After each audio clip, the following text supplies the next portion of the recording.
This is Get Inspired with Dr. Barb.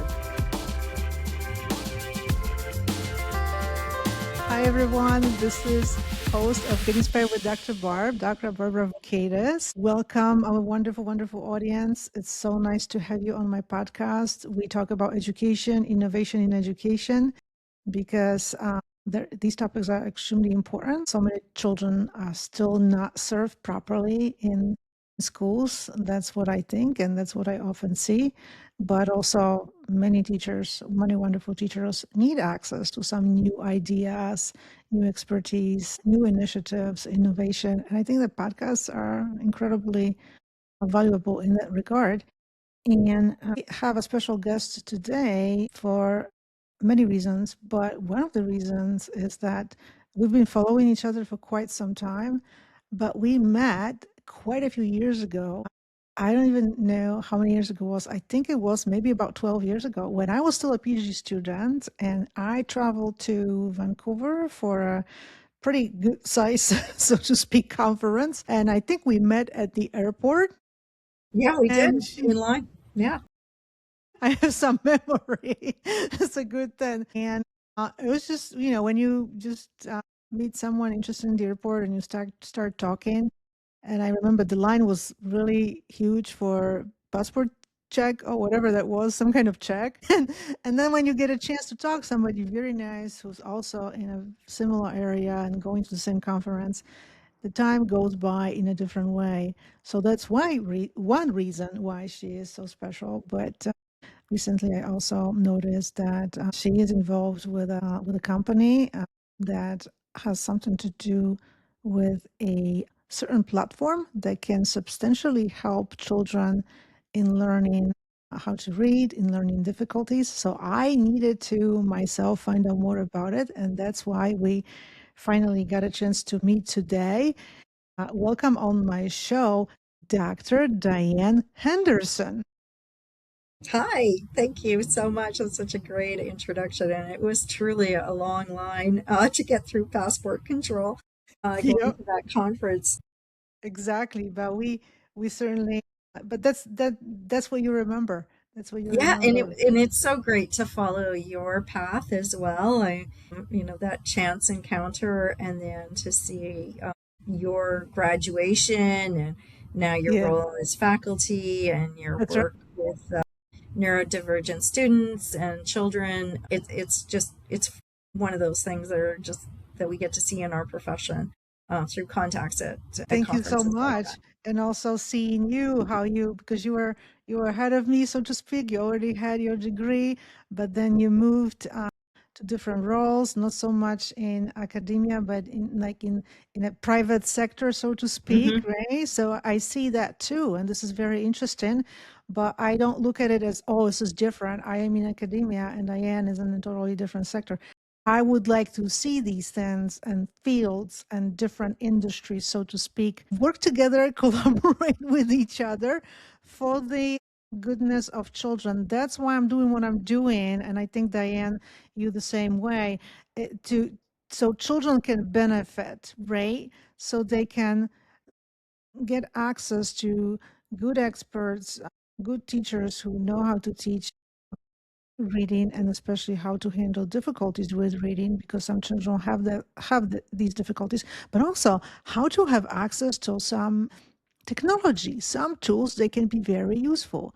Hmm. And these things are new, but we don't know much about them, but we should. And that's one of the ways I do my professional development. That is my professional development, finding out about what you're doing. And I would like to just let our audience know a little bit more about Dianne. So she's an executive leader with over 20 years of deep expertise in educational measurement, psychometrics, assessment, and literacy, and proven track record of using AI to drive product growth, accelerate development, and modernize how organizations operate. We sure need this in education. And I have to interject a little bit. Not so long ago, AI was actually banned in school districts. Yeah. Pretty much still is, I think. AI is banned, like students can't use it, but teachers obviously are using it because they use it to create their, I don't know, find all kinds of information, get access to all this information, create different things, whatever it is that they're doing, they're using AI. So why is it that students cannot use it? I have a problem with it. I really do. And throughout Diane's career at ETS, and I have to find out about these acronyms a little bit too, ACT, Renaissance Learning, and we talked about this a little bit before we started recording, the Professional Examination Service, and Amira Learning, because that is Diane's company she's working for now. She has transformed and led high-performing teams, shaped measurement and research strategy, and translated complex psychometric science into products and solutions that move the needle for students, educators, and organizations. Now, this is fascinating for me, your field, I have to say. Again, I don't know much about it, but maybe I do know more than I think I do, just like never know.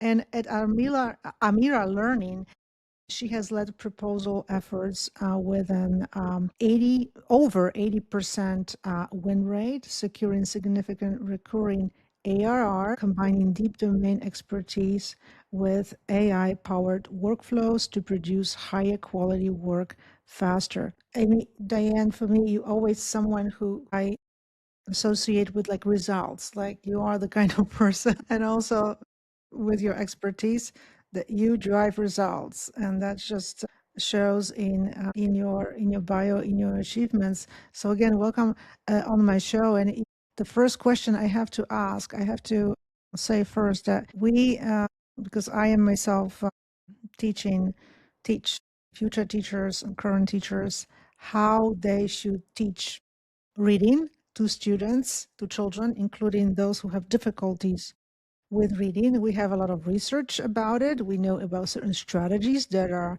useful, but you are doing something a little bit different, something with the use of technology and AI. And this is something I need to get more familiarize myself with. And our students also need to know more about it. If you could tell us, like in a nutshell, what is this tool about? What it does for children's ability to read? Sure. Thank you. I kind of listened to your introduction. I was like, wow, Is it me? It is you. I'm sure. I'm sure. I'm sure it's a this is lot. very modest. That you could. It certainly is true. And I guess one of the things that's really interesting and like another connection is, my program when I graduated from my graduate degree in educational assessment and measurement, actually, we were housed in the Department of Education at the University of Alberta.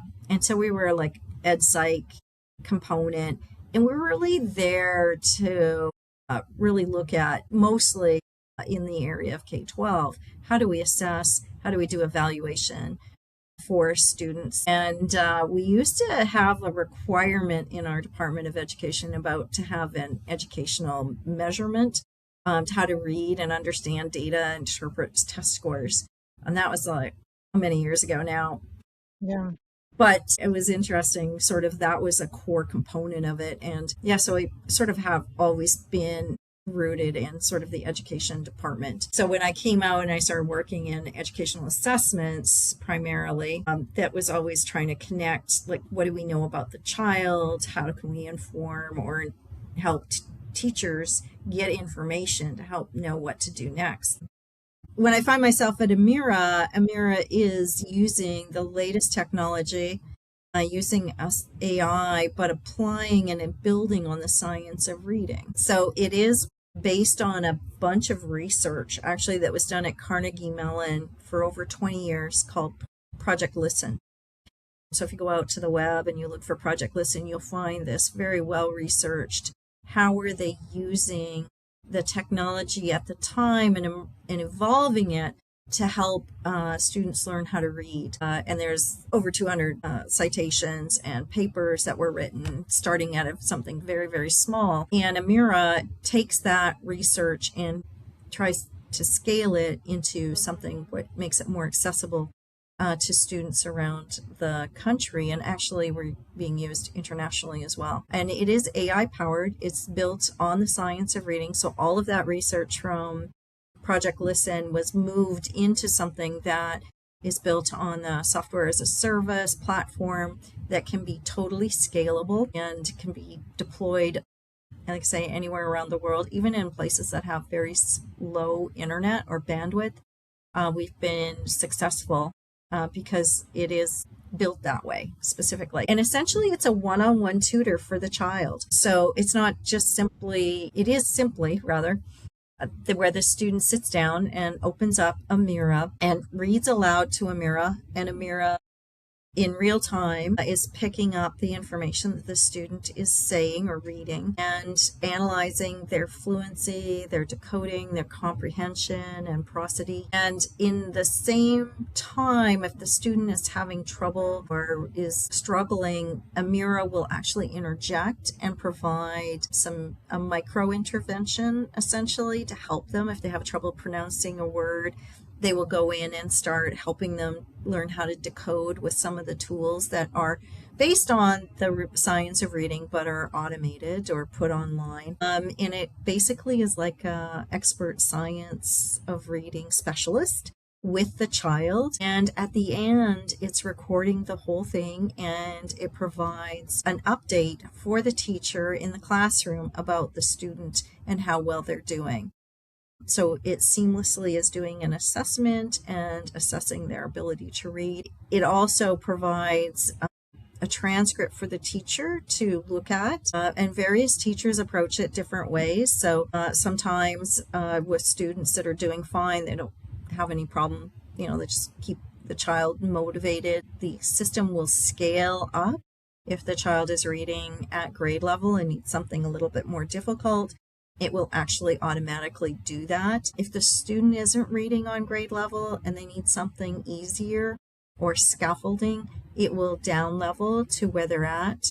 And then with practice, they can get back to grade level. One of the interesting things that a district was doing that I learned about recently was this reading specialist with the students actually sits down and listens to the transcript with the child.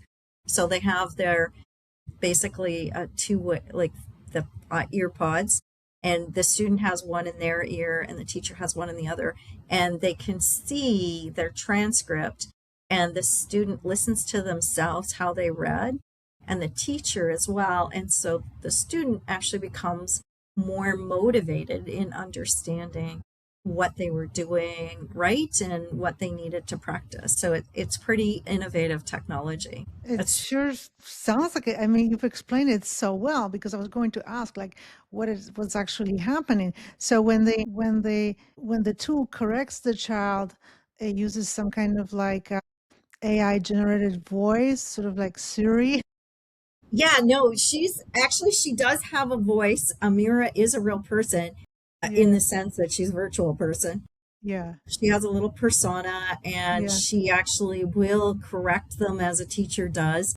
We've worked really hard on her voice, so she doesn't sound like she sounds like a friendly voice. We've done focus groups with kids so that both her appearance as well as her voice, that they have had impact or input into how she sounds and how she acts. But there is a lot of when we have a couple of our customer service folks that go out and they'll go into classrooms. We have one person who looks very similar to Amira. So she dresses in the same kind of clothes, and they say, "Oh, look, there's Amira."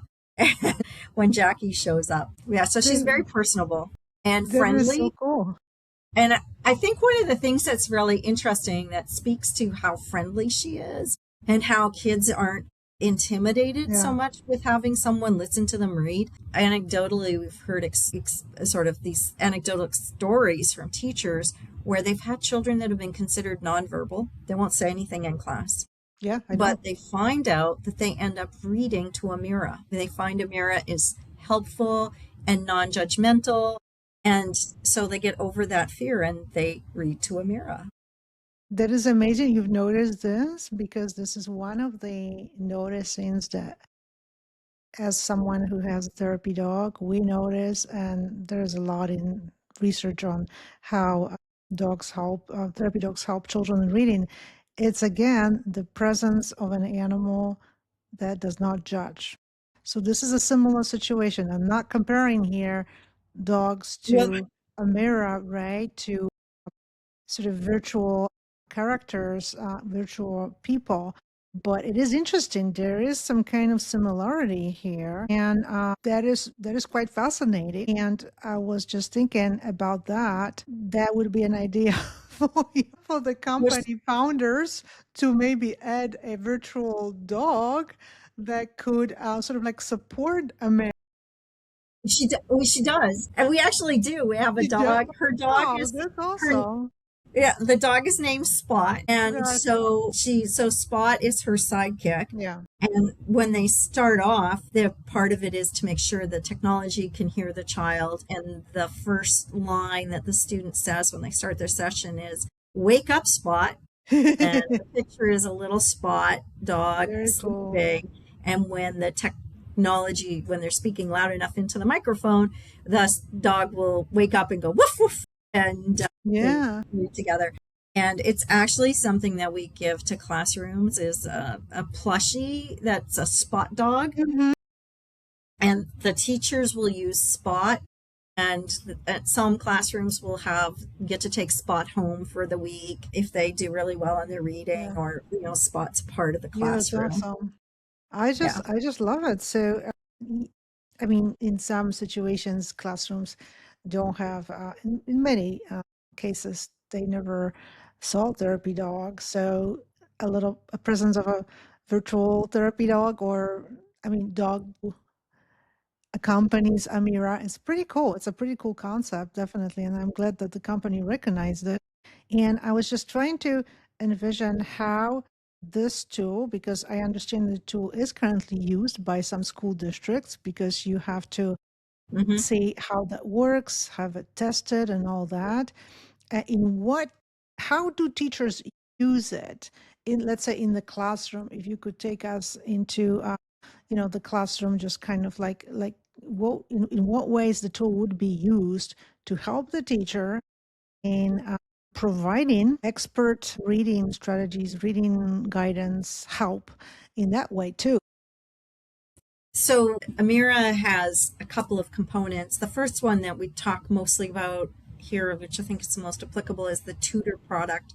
And Amira Tutor in the classroom is usually used as a component of high intensity tutoring, supplemental for students that need additional help. Teachers will use it either whole classroom, so the students go and they do this as part of their independent reading.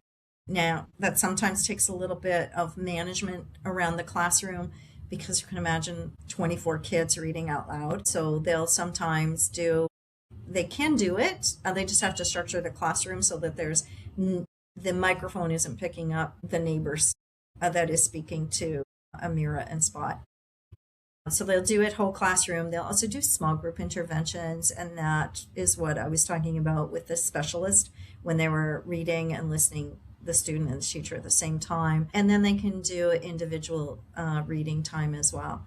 So a lot of times they'll use it whole classroom. So some districts are using it for all their students get Amira. Some classrooms use it for students that are in tier 1 or tier 2 needing assistance. And we see results at all levels, but of course, the students that have the furthest to get to reading on grade level, we see the best results there. The students can read at home. It can also be taken at home, and they can read it at home as long as they have the connection to the software and an internet connection. That's amazing.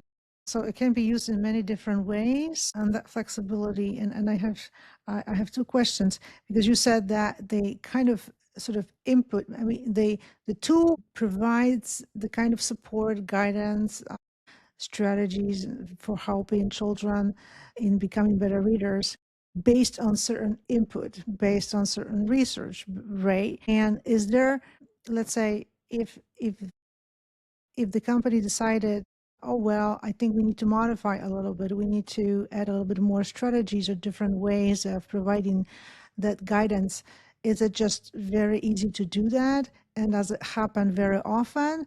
Or it's just kind of the system is kind of set in the way what research is being used and what strategies are being used to provide that guidance, like how dynamic it is. I guess that's what I'm trying to ask.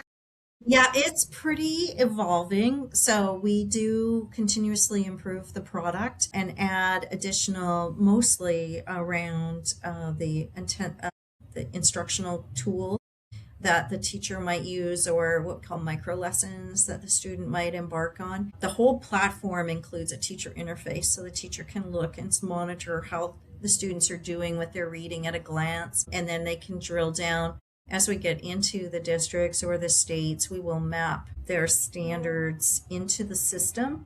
And so they can see the standards for the state or district, and they can track how the student is doing. We also provide reports that are reading rope reports, so they can drill down and see how the student's doing based on the skills in the reading rope. And then a skills-based report that gets right down to, they're needing help with decoding, or they need help with phonemic awareness, components, blending, or segmentation, that sort of thing. So it's constantly, every year we release a new system, not a new system, but an upgraded system. So we add in new tools or new stories for students. Right now we have a lot of stories at the younger ages, and we're building it out so it appeals more to grades 7, students at grades 6, 7, 8. Those students may need the same kind of supports, but we have to change the nature of the stories so that they're more appealing to that age group. So that will be rolling out this summer for back to school. We also will refine and update all the time in during the school year. If there are issues or technical things that we can improve, we do that as part of the ongoing releases so that we can update things as we need to, as we hear back from customers, for example. So. Exactly. Well, that's incredible. And another question that I wanted to ask is, in what do you hear anecdotally? That's important to me too. I know that there is another component of it, research actually, that can show tangible results. But what do you hear from students, from parents? Like anecdotal data, I think is so important because how certain things make people feel, it really does make a huge difference and speaks even beyond statistical data and things like that.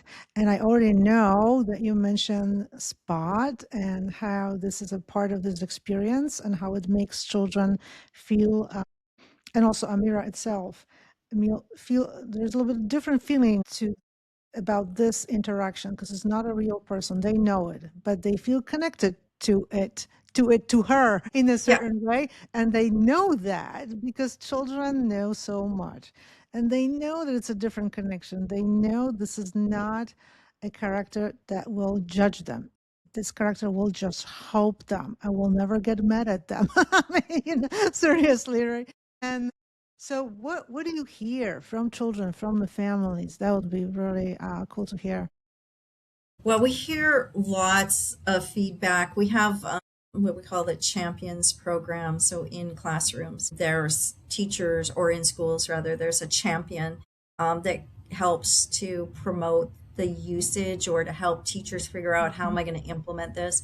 The product itself, we see results with very small amounts of usage. We recommend 10 minutes 3 times a week, so no more than 30 minutes, and we see growth that we track. And obviously, we do have all those research studies that show that the students are growing or improving their reading compared to, we don't really can do very well randomized control trials inside a classroom, but we have quasi experimental designs that we use, and we see that it does have effect sizes of greater than, like, sometimes up to zero point 0.4, which is pretty amazing. But for the students that need it the most, we do have a lot of anecdotal evidence. And so, for example, teachers will say that they like using Amira because it provides that one-on-one instruction where they can't be. And not only does it happen for the student, but that then it's all recorded for them. So when they have time to go back, they can go back and say, Diane is having trouble with this problem with reading, and then they can intervene as well as with Amira. Yeah. So what one example is that a teacher would say, like, Amira will actually stop the student, make them sound out the word, and get feedback right then and there. Which, when you're teaching a class of 24 and students are doing their independent reading, silent. I mean, I remember when I was a kid. No, I don't know if this still happens, but silent reading time. We would be reading to ourselves, and a teacher would come around, but unless the student was willing to say, "I'm having trouble," it really, you didn't know if the student had trouble or not. So that's one positive component. I think the other one is, the number of stories that students actually read, because we can track that. And districts and schools like to say, well, they could have competitions for how many reading minutes that they get, so they can turn it into a little game for the students in the classroom.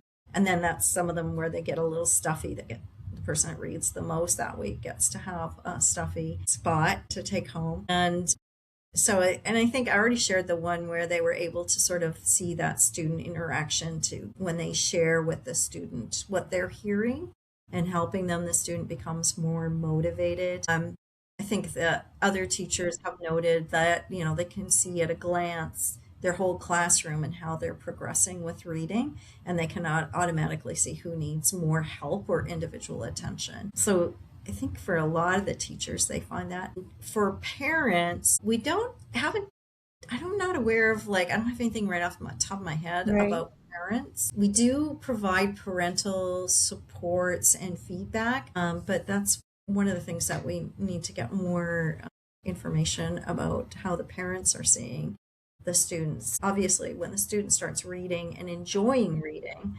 that's a positive feedback from the parents. I absolutely, I love the tool because, I mean, the tool, it gets upgraded every year. So, you know, it's not always the case with teachers. They need to get their skills upgraded. They need to get professional development, but that might not always happen. And there is a time constraint that is a huge, huge constraint Yeah. on teachers' plate.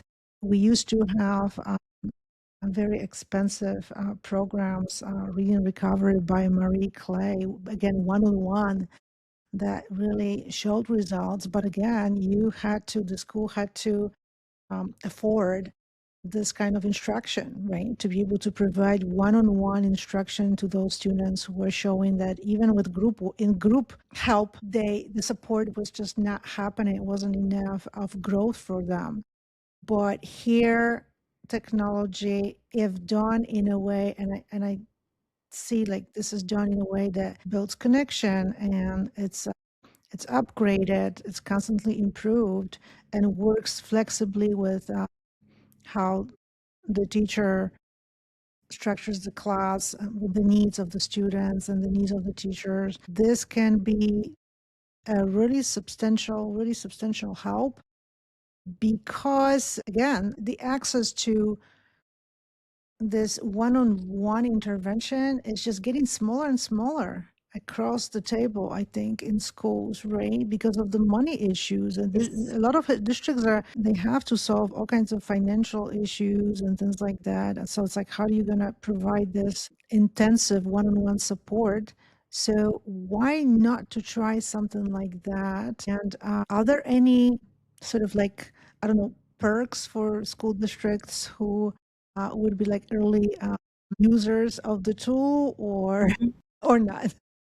Well, yeah, I mean, we like to think about it as the most efficient way to get a private tutor for every student. Yeah. Tutoring costs are very expensive. For an hour of tutoring for a student or a small group of students is very expensive. And there are limited numbers of tutors available, particularly even when you do it on Zoom or something of that nature. There's not enough well-trained tutors to go around. Having submitted some requirements to states or to districts to get on their list as a tutor, it's not, you can't just like show up with a bunch of parents or adults and say, we're going to do a tutoring company, because they have to demonstrate efficacy. There's, training. We need to make sure that the teachers or the tutors are vetted. We don't just want anyone talking to the students. And that's one of the things that's appealing for Amira. It is a closed system, even though AI is used in the background. The students' voices go nowhere. There's no way for anyone to get in. So people worried about privacy or Yeah. security or access to the internet from Amira, that doesn't happen.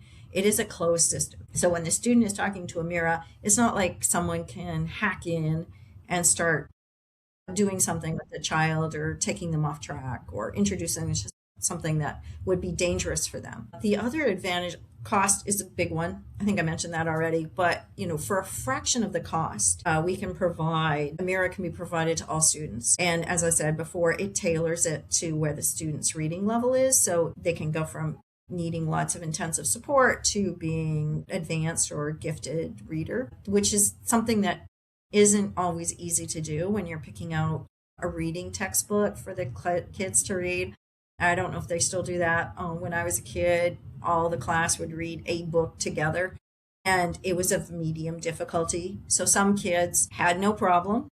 A lot of kids had no problem, but then there was a lot of kids that struggled. My sister was a struggling reader, and she just never could read the books that were given to her. This was, 50 years ago now, so we didn't even know about dyslexia at the time. And she would probably be diagnosed as a dyslexia student. The other advantage about Amira is it is foundationally built on in the science of reading, as I mentioned. We do build in for the assessment component, can be built in as seamlessly with the Amira tutor part, and that is a universal screener. So the student can be evaluated for any early signs of reading difficulties. The screener itself uses the same technology and Amira and Spot, and it is a safe environment for students. They don't feel like they're being tested. It takes less than 20 minutes for a student to go through a full assessment, and they get a full battery of reports detailed for the teacher, fulfilling like a lot of the states now have mandatory dyslexia screening for students or universal screening, and then the beginning, middle, and end of year. So that's also a combination. So it just basically extends Amira into what seems to the student a seamless assessment experience, but we're able to pick up all that information and feed that back and meet those state reporting requirements that are, I think, in almost every state. Not everybody understands maybe science of reading, but I think we can just kind of like explain it very briefly that it's basically, well, I think that you would be the best person to actually define it for our audience. Sure. The science of reading, there's like basically based on Scarborough's rope, Yeah. where we have the reading can be decomposed into a couple of components. And that we know that in the early years, it's based on cognitive science, linguistics, and neuroscience. And we really pride ourselves at Amira that we are using science-based instruction.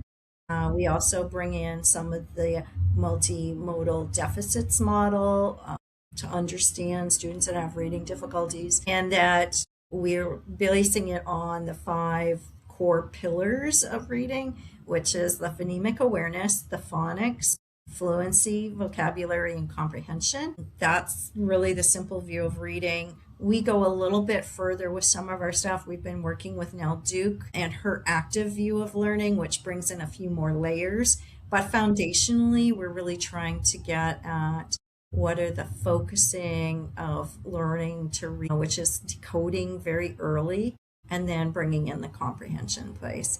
We're adding in things like spelling is a new part. We know that spelling for the older grades is also a really high predictor of ability to read. Our whole goal is that we want to help teachers identify students that are not reading or having difficulty reading. They can get the interventions in place and they can learn to read before grade 3. Because by grade 3, we know if you are struggling with reading, it is very hard to catch up. It can be done, and I actually talked to a superintendent who discovered his son couldn't read at grade 3. I mean, it's hard to imagine a superintendent And all of a sudden, assuming their child was reading at school during COVID, found out that their child wasn't able to read. Yeah. And so they've been doing intensive work with him now with extra tutors. And, he's older now, but is starting to read on grade level. But it was really hard to find out that That's like my that's student can't read. that's good. And I know that my daughter in school had a hard time with reading, I think until second grade. But again, it was just pure luck having a teacher who connected with my child. That's how it worked. But if not for that, I have no idea how this reading would really progress in the school. But I can see this tool can offer some substantial help. And again, why not to innovate? Why not to add some tools like that to really help both teachers and students and parents to really to help everybody. And what are you working now, the company, what is company working now? What are some priorities and some also vision for the future as far as the development of the tool that you think about, that you envision? Well, the next big change that we will see is that we will have the full integrated Spanish version. So for students that Spanish is their first language, Amira right now does this as well, but it'll be better integrated for students that are Spanish as the first language, that they can hear and do some work in Spanish and then transition into the English. On the assessment piece, the student can right now the teacher can have it so that the student can hear the instructions in Spanish and respond in English. And the next version of this will be a full system to build on the acquisition of Spanish as a second language, or to in a biliteracy program where students are learning English and Spanish together. So that's our next level iteration. Also extending it to, as I mentioned, to older students, grade 7 and 8, and high school. So our focus will be less on, unless they really are at that age and they still need to work on the decoding and the phonemic awareness pieces. And it will systematically scroll back down to the student if they are like a grade 8 student and can't read and they need to go to scaffolding work. It will do that for them, but we'll also be able to go up to high school grades where we'll have more sophisticated reading, focusing on vocabulary and more on the more challenging comprehension type questions for those students. That's absolutely amazing. And also bringing another language. I'm already thinking going further, bringing even more languages. Yes, yeah, we have more languages. We have a lot of Wow. interest internationally Yeah. in the Middle East, where there's a lot of challenges with literacy there. So Arabic is on our list. Wow. And also going lower. So the TK group, where we're actually working with Gates Foundation right now to develop a screener for TK, which will include literacy, but also numeracy and social emotional learning skills, or I don't know what we're calling durable skills. When you say TK, you mean, what exactly do you mean? Transitional kindergarten. Oh, okay. So Yeah. going down, right now we have we can go down to kindergarten, but we're really looking right now at the 3 to 5 year olds and trying to develop materials for that group, especially for teachers or early literacy, really early literacy, early teaching, pre-K and that sort of thing, where they can do these screeners that can help identify really early issues for students. It's absolutely amazing. And I have a better understanding of the tool as well. If someone would like to follow you and also perhaps get in touch with the company, get in touch or with you to ask for information, maybe somebody would be interested in trying this tool in their school district for their classroom, where can you be found on social media? And also, if you can mention like a company's website, that would be Yep. great. Yeah, so it can go to amiralearning.com. That's our website. And there is a place to ask for information, whatever those forms are called now, to get more information. You can certainly, we do have an active site on LinkedIn, amiralearning.com. You can follow us on LinkedIn. You can follow me personally on LinkedIn. I'm trying to post once a week, but it's looking like once a month, just not Busy. enough hours in the day. No, there is Yes, not. and can certainly reach out through those venues. We do have an active webinar series for teachers and administrators, and those are all published through our LinkedIn, as well as I think we might be on Facebook, but I'm not sure. Or maybe on the website, these webinars. The webinars would be cool to access to for educators or administrators, because that's how you learn more about this. You can see what it looks like on the screen, what the child interacts with. So that's really cool. So we will make sure to mention this in our show notes. Is there anything? Um, and it was just so informative for me, and not only for me. If there's anything you would like to add, Dianne, to this conversation today, please do so. Well, I just want to say that I just find I'm very grateful to be able to work at a company that is at the intersection of modern science, of taking science and putting it into practice in a way that's accessible to all students and teachers. I feel very grateful to work there, and I think it's one of those things that we've always wanted to do as measurement professionals is to say, like, how do we take all that information and turn it into information for teachers? Amira is a company that does that and can do that. So it's more than just multiple choice questions, looking at things after the fact. It's in real time. Also really fortunate to work with a product that has measurable impact. We do quasi experimental designs. We have third Yes. party people that have done the evaluation of Amira, and they've all given us good ratings. We're currently doing a randomized control trial with Boston University, or Boston College, rather, in their literacy program to see how Amira works. So we're really excited for that program and to see how that works, what the results are, because that really will be a randomized control trial, and it will be third party, and all those kinds of things. That's amazing, and that's so important to show the results. So, congratulations on this collaboration, and thank you so much for this conversation, because I think that the technology, if used properly, meaningfully, can really help so much teachers, parents, children.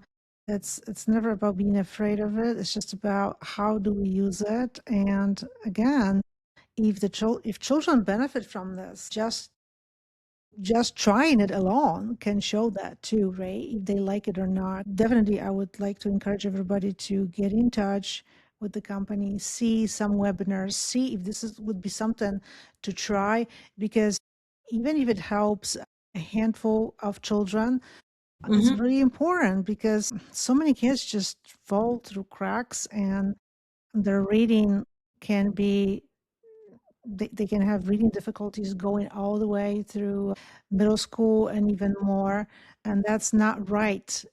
This is 21st century. We should do things better, and there are tools that can help with that. So I'm just like very supportive and do whatever I can to spread these ideas among my students too, and not only.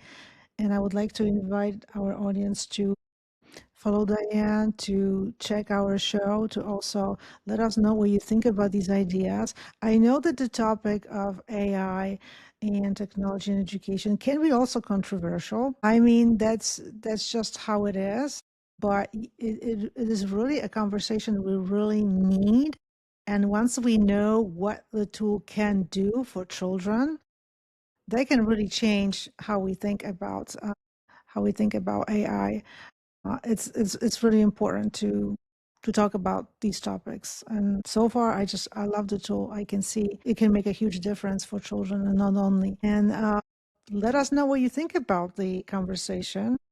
And follow the show, Get Inspired with Dr. Barb, so you don't miss an episode. And I will see you all on social media. I would like to thank again Dianne so much, Dr. Henderson, for this wonderful conversation. Well, thank you. It's been a real pleasure to speak with you and your audience, and do encourage everyone that's interested to follow along at Amira Learning, and especially on our LinkedIn where we publish our scheduled webinars, and come join us on the journey to help our mission is to make every child a reader. Thank you so much. Wonderful parting words. That's the most important part. Thank you. Bye-bye, everyone. This is Get Inspired with Dr. Barb.